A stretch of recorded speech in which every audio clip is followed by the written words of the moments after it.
চাচার 4 সন্তান, পল্লব ভাই, ললিন ভাই, রাতুল ভাই এবং রতন ভাই। তো আমি সকলেরই স্নেহাধন্য একটা ছেলে।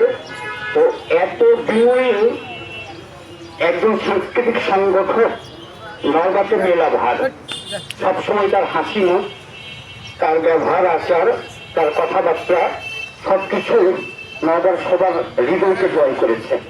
এমন একজন সৎ, নির্মল এবং সংস্কৃতিজন, তার শূন্যতা পূর্ণ হবার নয়।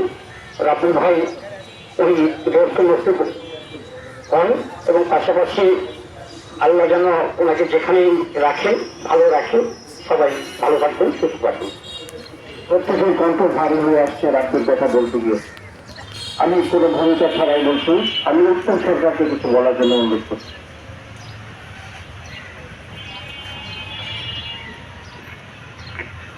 সর্বশ্রদ্ধেয় গুণী ব্যক্তি এবং সর্বপ্রিয় মানুষ রাতুল ভাই ছিলেন।